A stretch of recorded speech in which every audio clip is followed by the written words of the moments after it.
Hello বন্ধুরা, শাশুড়ি বৌমার রান্নাঘরে তোমাদের সবাইকে স্বাগত জানাই। আশা করি তোমরা সবাই ভালো আছো। তো আমরা খুব খুব ভালো আছি। আজকের আমার একটা মজাদার রেসিপি, কাঁঠাল বীজের ভর্তা।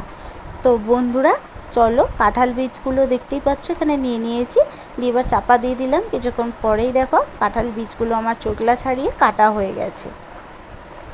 তো এবার জল দিয়ে পরিষ্কার করে আগেই ধুয়ে নিয়েছিলাম, আর একটু জল দিয়ে পরিষ্কার করে ধুয়ে গ্যাস জ্বেলে কড়া বসিয়ে দিয়েছিলাম, সে জল দিয়ে দিয়েছিলাম।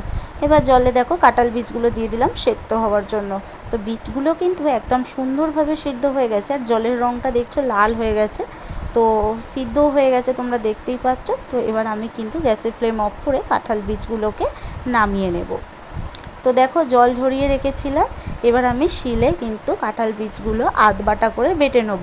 তোমরা কিন্তু চাইলে এটা মিহি করেও বাটতে পারো শিলে অথবা মিক্সিতে।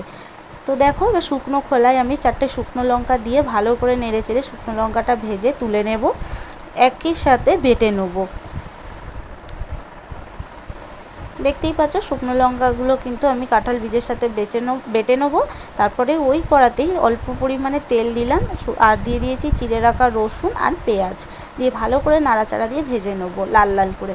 তো আমি এখানে তেলটা একটু কম দিয়েছি বন্ধুরা, তোমরা তো জানোই শাশুড়ি মার কোলেস্টেরল বেড়েছে, তেল মশলা বেশি খাওয়া বারণ। তো সেই জন্য কিন্তু অল্প তেল দিয়েই কিন্তু আমি ভেজেছি। তোমরা কিন্তু চাইলে বেশি তেল দিয়েও কিন্তু ভাজতে পারো। তারপরে দেখো এখানে কাঁঠাল বীজগুলো আমার ভাজা হয়ে গেছে।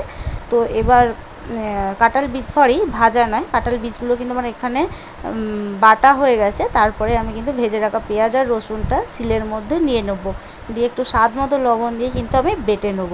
দেখো আমার কিন্তু এখানে পেঁয়াজ আর রসুনটা বাটা হয়ে গেছে নুন দিয়ে। এবার আমি সব একসাথে তুলে শিল থেকে তুলে নিয়ে আমি কিন্তু মেখে নেব। তো দেখো আমি একটু ওপর দিয়ে কাঁচা সর্ষের তেল দিচ্ছি অল্প করে, দিয়ে দেখো মাখা হয়ে গেলে উপর দিয়ে একটা শুকনো লঙ্কা দিয়ে ডেকোরেশন করে একটু তেল দিয়ে দিলাম। তো দেখো আজকের আমার রেসিপিটা তোমাদের কেমন লাগলো, যদি ভালো লেগে থাকে চ্যানেলটিকে সাবস্ক্রাইব করে পাশে থাকা বেল আইকনটিকে প্রেস করে দাও। আর এরকম কাঁঠাল বীজের ভর্তা কিন্তু গরম গরম ভাতের সাথে এক থালা ভাত নিমিষেই খাওয়া হয়ে যায়। তো চলো বন্ধুরা, তোমরা দেরি না করে চটপট তোমাদের বাড়িতেও কিন্তু একবার ট্রাই করে ফেলো এই রেসিপিটা।